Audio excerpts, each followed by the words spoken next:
Dark Ascent by Marcus Abshire, a prequel novella in the Ways of the Warlock series. Books 1 through 6 now available on Amazon by Raventale Publishing. Why does it always smell like piss in here? I looked over, seeing a man with a scraggly beard and a belly hanging over his belt, shaking his head in disgust. He stood at the end of the bar, facing the back room in what, at first glance, you might call the kitchen. I wouldn't. Things that come out of a kitchen need to be edible and not try to kill you after it gets past your mouth. There was no doubt that if anyone tried to eat whatever was served from that fountain of death, they would pay for it, hopefully with just a long trip to the toilet. Not their life. Shut the hell up, Dennis. Just get your drink, sit down, and get drunk with me, another candidate for the most unhealthy-looking lumberjack award said as he sat at an old, crusty table behind him. The mirror in front of me was dirty, and it was hard to make out anything through the decades of dirt, grime, and bad attitudes it had weathered over the years. But I saw Dennis look around, give me a quick once-over before shuffling over to sit with his buddy. You know, Jacobus, I don't know why I put up with them, the bartender huffed while he dutifully wiped a glass with an old washcloth. His weathered skin held a permanent tan that gave him a healthy sheen, even in the deep winter months. Eyes of a light blue carried a soft wisdom, a gentle edge, but at the same time a hardness of one that had experienced tough times and lived to tell the tale. There was a darkness there, too, a pain that showed in his deep crow's feet and tense jaw. Behind the kindness I saw a man cursed, either by a past pain that just didn't want to let go, or by something else entirely. He smiled as he looked at me. Short white beard covered his chin. I glanced at the mirror and caught my own reflection. It was just a blurry outline, really. Hard eyes with a scar, slicing eyebrow and cheek given to me by a nightmare with talons as long as my forearm. A dark beard that needed trimming covered my chin while calloused hands held a glass of expensive whiskey. Because they pay. That's why. It's the same reason you bring out the good stuff for me. Because I pay. I told him, then I lifted my glass and with a small salute, I let the amber fire make its way down my throat. There was a time, when I was a young man like you, that I wouldn't stand for such treatment, he huffed as he wiped down the counter. I know, Seamus. I know. I answered and watched him work. He was a good man, which was a rare thing in my life. Doing the things I've done, you don't come across many good men. Seamus was. He had a sense, a presence about him that I recognized. It was the calm power that came from a person who took life as it was, expected nothing in return, but dealt with fairness and kindness. He was the exact opposite of what I was used to. I had to stifle a laugh. It was easy to think I was young, but I wasn't. What my exact age is, I couldn't tell you. I kind of quit counting, especially after my stint in the deep, a prison for people like me. But I knew I was at least 100 years old. 50 years is a long time fighting deep hounds, other prisoners, and my own insanity. Imagine a vast, unending landscape full of horrors, chasms, and death. Then throw in the world's worst villains, monsters, and backstabbing bastards. Now add a healthy dash of good guys who didn't save the day, and instead of riding off into the sunset, were ripped from the world and into the void. And you might start to get a feel for what the deep is. When you fail your dark deity or get in their bad side, you could find yourself there, wasting away for eternity while everyone and everything tries to kill you. Trying to being the operative words. No one dies in the deep. No matter what happens, you come back. I wasn't young. I was an ex-warlock and one of only a handful of people in existence to ever escape from the deep. Of course I had help. 3 beings trapped within 3 gems made a bargain with me.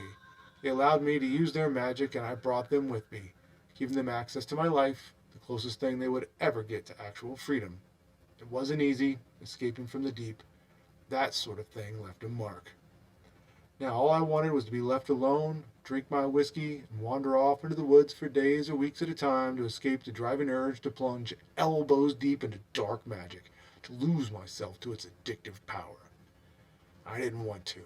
Dark magic was what led me to become a prisoner to begin with. It was bad with a capital B, as addictive as heroin and as dangerous as a heat-seeking missile. Dark magic was something I had turned my back on. Too bad it hadn't gotten the memo. People didn't talk to their elders like they do now, Seamus complained. I smiled without any mirth. Men like them only respect one thing. The old man turned and studied me for a long pause. You look like the kind of man that's willing to show them what that one thing might be. Is it the scar? I asked. He laughed. No, it's in the eyes. Everything you need to know about a man is in the eyes. I leaned back and took another sip, savoring the sting of the whiskey as it went down. And what do you see in my eyes? He didn't immediately answer. Instead, he took a few seconds to think. I could see him trying to decide if he was going to be straight with me or give me the safe bartender answer. I see pain, darkness. There's a war being raged inside of you. You've seen too much, done things you're not proud of, and you want to atone, but you aren't quite sure how. I think mainly you just want to be left alone to not be tempted. But you know that's not an option. He paused for a second before continuing. You need something to do, a purpose. You know the saying about idle hands. I tipped the glass back and emptied it. It's awfully specific for just an old bartender, I told him. He shook his head and looked over at Dennis and his friend before grabbing another glass and wiping it down. Life is complicated. So are people. No one. It's just one thing. He reached down below the bar and picked up a bottle. Didn't have any markings on it, but the amber liquid inside sparkled from the overhead lights as he poured me another drink. I watched him as he put the bottle away. Sometimes people surprise you.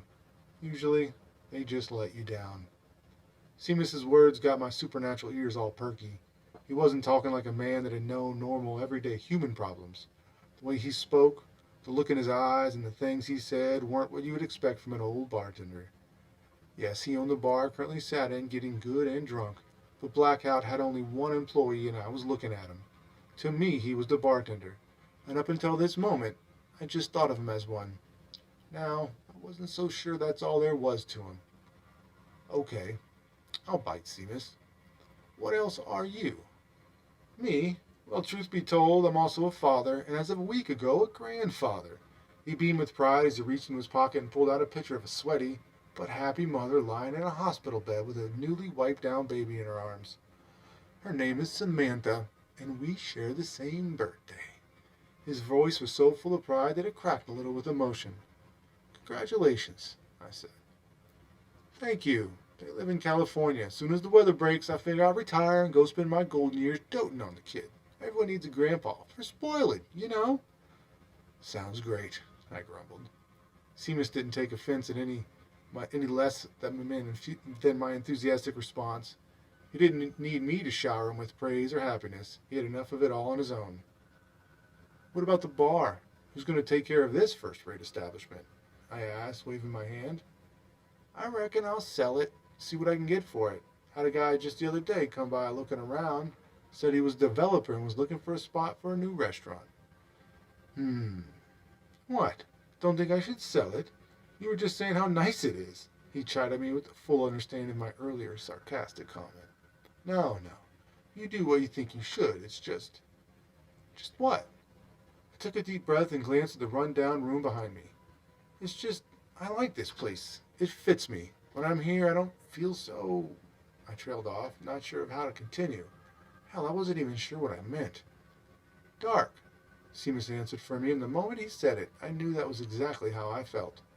The bar was a hole in the wall, with a kitchen that should have been shut down years ago.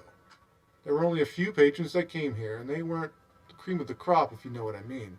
Still, the place felt comfortable. Maybe it was because it was dirty, covered in filth, and hiding a lot of nastiness that I liked it. In that, it was just like me. Yeah, I started to say more, but was stopped by a wave of black magic that washed through the bar. It came like a fog, a cloying and poisonous fog that clung to everything it touched and soiled it with ill intent. Seamus's eyes rolled up into his head, showing only the white of his sclera. His whole body tensed, and I could see the muscles in his neck straining. I knew a magical attack when I saw one, and my first instinct was to lash out with my own power, to strike down whoever or whatever was doing it. But there was just one problem. I didn't know who it was. The magic wasn't affecting me, but by the immobile reflection of Dennis and his friend behind me, I was the only one that seemed immune. Seamus was fighting. I could tell by the stubborn glint in his eye, but Dennis and his friend were already coming under the power of the spell that had been weaved around them. Their eyes were slowly filling with absolute black, and their bodies relaxed, took on a smooth confidence as they stood and turned towards me. Predators had a certain look, a strength and skill of hungry will as they stalked their prey. It didn't matter if it was a wolf spider waiting in its web or a female lion slowly getting closer to an unsuspecting antelope. They all moved the same way. Murder had a unique feel. Didn't matter if it was used to feed a hungry belly or to satiate the need for revenge. Murder was what Dennis and his friend intended, and I had no designs on letting them have their way. They were fat and sloppy as humans, but as weapons created from the black magic that took them over, they were lethal killers. With a push of will, I called forth my staff. A gnarled piece of wood that looked to have been made from the dying limb of a diseased tree materialized in my hand.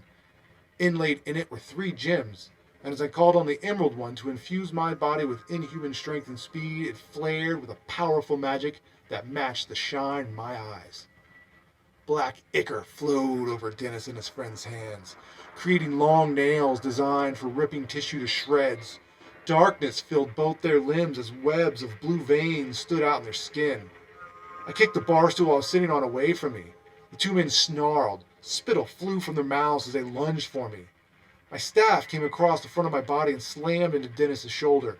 It met a meaty smack and sent the large man off to the side and into my fallen bar stool. I ducked to the left.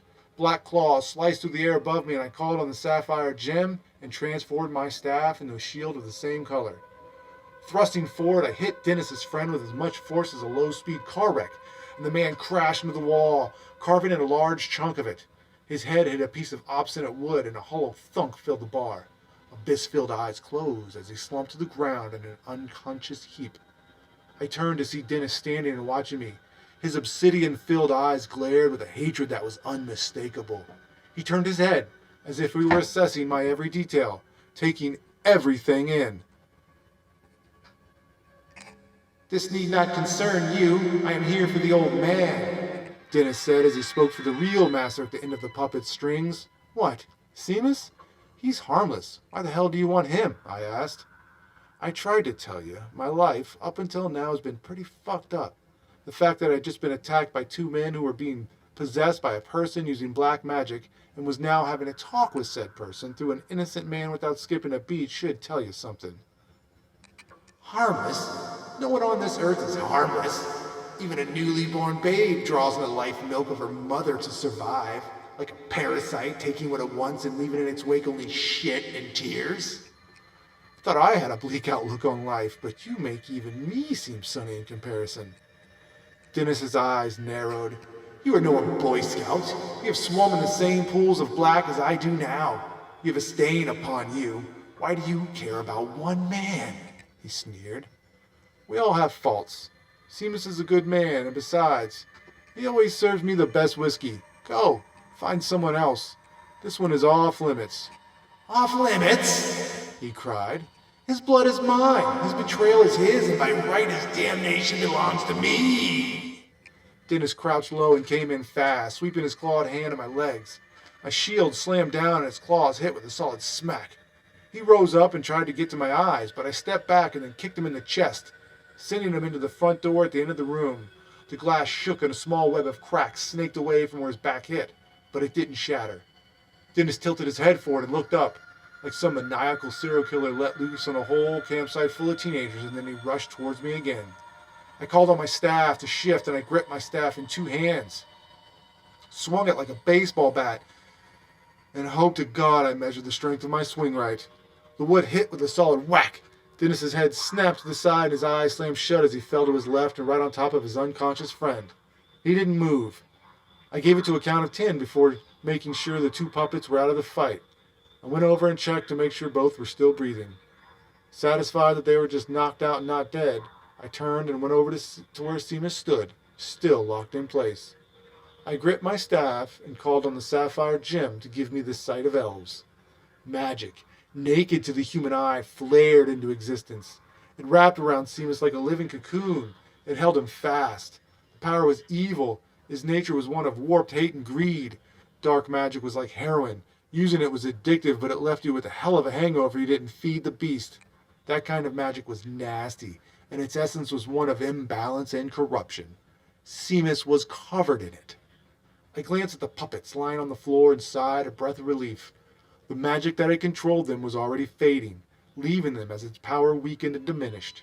It was hard to control minds that were not weak. The black emptiness of a slight head injury was enough to scramble whatever dark magic had been used to control them. They would be fine. In a few hours, they would wake up with nasty headaches and hazy memories. The men wouldn't be able to understand what had happened, so they would figure they just got blackout drunk, something they weren't strangers to. It was more palatable to them than the idea that some powerful magic user had taken over their minds and turned them into murderous creatures. Seamus, however, was a different story. The two idiots on the floor were tools. Seamus was the target. To whoever was controlling Dennis, it was personal. The magic that held Seamus trapped wasn't a temporary mind control spell. No, this was real, nasty magic. It held firm, unbudging. This was done by someone powerful and skilled. If I were a wizard who spent decades learning magical theory and formula, I might have been able to wade into the complex energies surrounding Seamus and unravel it. But I wasn't. I was an ex-warlock with a few powerful gems at my disposal. In the world of magic, I was like a sharp and heavy sword. Not great for delicate surgery, but perfect for dismemberment. If I was going to do anything to help Seamus, I was going to have to find whoever had done this to him and use my set of skills to have them stop it. Whether or not that left them with their heads intact was on them. Reaching out a tentative hand, I touched the darkness and sensed the pain the old man felt. The spell was hurting him, and as he fought it, I imagined if he gave in, he would turn into a puppet, like Dennis and his friend, then just walk out and go and do whatever the dark magic user wanted. I could guarantee that none of it would be good. Well, Seamus, looks like you were right. We all need something to do. I walked over and reached down to the leather belt around my waist. Old silver medallions were woven into it, and as I grazed my hand across one, a dagger settled into my palm. I didn't need one to paralyze my enemy, just to be sharp enough to carve into the wood above the front door. 30 minutes later, I stopped and backed away from the symbol I had carved above the door. It was a crude ward, but I had a talent for making them, and even though I hadn't been able to take the time I needed to make it truly something special, once I gave it some juice, it ought to do the trick. Using the dagger, I cut the top of my hand, a short, quarter-inch slice that gave me just a few drops of blood. I put the blade down and used my other hand to smear the blood on the ward, activating it. Magic washed over the room, connecting me to it. My ward was one of protection. It covered the bar and everything in it, and since I had used my own blood to get it running, it linked me to it. Now, as long as the ward was active, I would have a sixth sense about any threats inside the ward's radius. I could feel the dull, weak pulse of the two men still asleep on the floor. They were rude dullards, a minuscule threat, mainly to themselves, and yet I felt them. The black magic was like a beacon in the night as it held Seamus tight. But the power of my ward covered both man and magic alike, blanketing them with a protective layer, easing Seamus's pain and slowing the black magic's push to take the old man's will away. It wasn't perfect and wouldn't last forever, but I had bought him some time. How much I didn't know, but it was something. I had to help him. He had always been good to me, and I wasn't going to just sit back and let this happen to him. I had to find out what the hell was going on and stop it.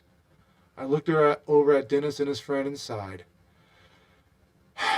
Now, to take out the trash and get to work, I muttered with resigned determination.